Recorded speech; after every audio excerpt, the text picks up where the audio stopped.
Doit-on préparer son jeûne ou peut-on se lancer directement dans le jeûne?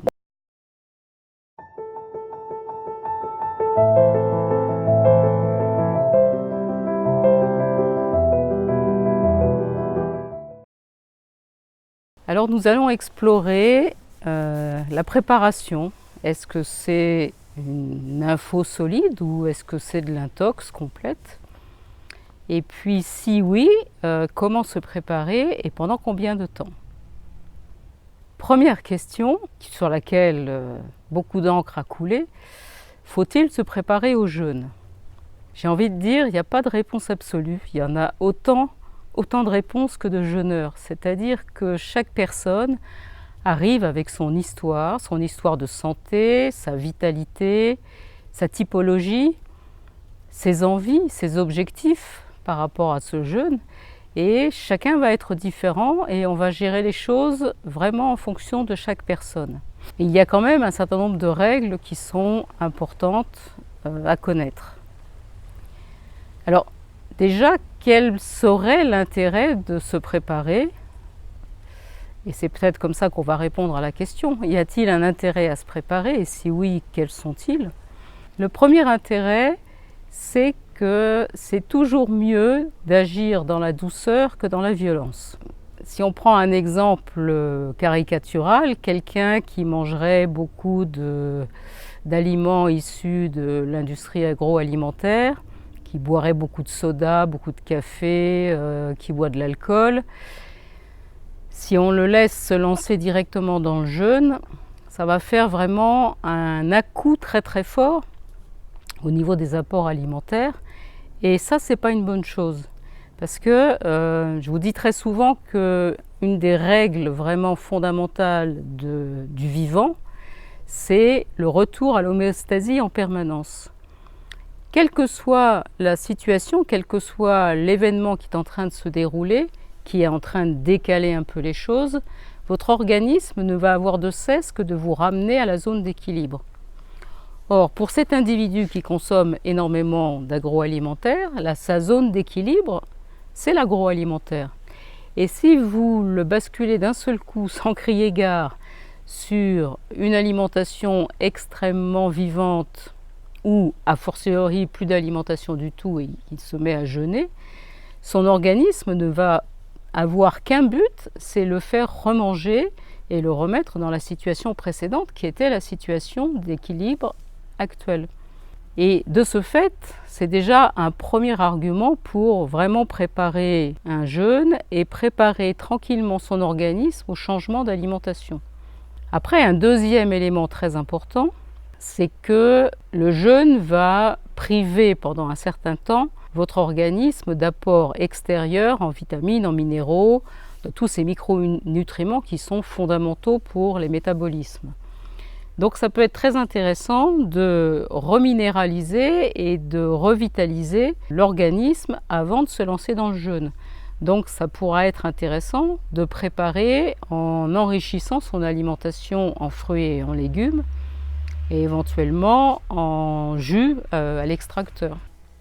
Et alors il y a un intérêt supplémentaire et qui est de taille, c'est que si vous préparez dans les jours ou la semaine qui précède le jeûne, votre organisme va glisser lentement vers une alimentation qui est de bien meilleure qualité, une alimentation santé, et il va commencer un peu sa détoxination pendant cette phase préparatoire.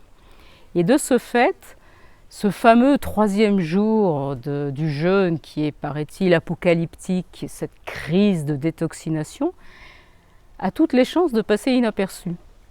Et ça, c'est quand même un bénéfice secondaire extrêmement intéressant. Donc, on vient de répondre à la première question. Oui, c'est quand même, semble-t-il, bien intéressant de préparer son jeûne et d'amener doucement notre organisme à l'idée d'arrêter complètement l'alimentation. Alors pendant combien de temps? Alors là, pendant combien de temps? Il n'y a aucune règle. Et c'est vrai qu'on va plutôt créer des paliers de descente alimentaire, mais ces paliers, ils vont être différents pour chacun. Là encore, pour répondre, je vais prendre deux cas extrêmes. Prenons quelqu'un qui a une alimentation qui est vraiment de très bonne qualité, mais qui aime bien jeûner 1 à 2 fois par an.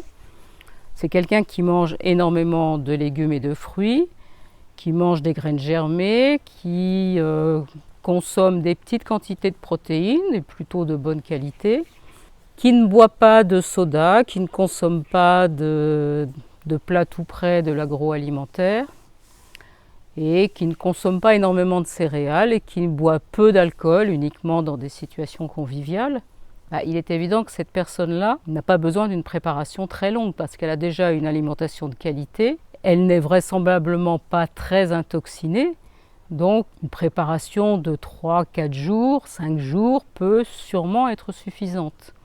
A contrario, quelqu'un qui est dans la junkie food, avec de l'alcool, des sodas toute la journée, une quantité de sucre invraisemblable, du grignotage le jour, la nuit, et qui consomme que des plats de l'industrie agroalimentaire, on a intérêt à lui faire, s'il est d'accord avec ça, des paliers de descente alimentaire sur 2 ou 3 semaines, pour petit à petit l'amener sur une alimentation beaucoup plus raisonnable dans les derniers jours, qui lui permettront d'entrer dans le jeûne sans être fracassé dans son organisme. Donc sur le combien de temps, j'ai envie de dire, ça va être vraiment du cas par cas, et ça va être à vous un peu de sonder votre organisme. D'abord, de bien poser les indications, quels sont vos objectifs à jeûner.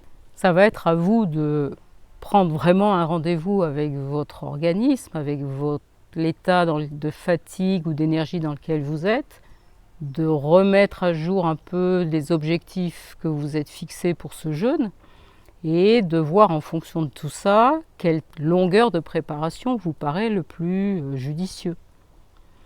Et alors après, comment ça se fait une préparation? C'est extrêmement simple. On commence, alors quand il y en a, on commence par enlever ce que j'appelle le premier niveau de toxique, c'est-à-dire qu'on arrête toute l'alimentation agroalimentaire, on arrête l'alcool, on diminue le tabac si c'est possible et on diminue tous les excitants, donc le piment, les choses très fortes et les cafés forts et les thés très forts. Et puis, dans un deuxième palier, on va enlever les aliments qui sont vraiment inflammatoires, donc essentiellement les céréales et les produits à base de laits animaux. Et puis, troisième palier, on va enlever les protéines. Mais parallèlement, on aura augmenté les quantités de légumes et de fruits, éventuellement de graines germées, toujours dans l'idée de vitaliser et de minéraliser au maximum l'organisme avant de démarrer dans le jeûne. Donc voilà, ça c'est un canevas et après je dirais c'est à vous de lire un peu des documents, de vous renseigner, de voir un peu comment les différents accompagnateurs que vous pouvez rencontrer et puis de faire des choix et de vraiment essayer de ressentir ce qui sera le mieux pour vous. Voilà, je vous souhaite une belle fin de journée et je vous dis à demain.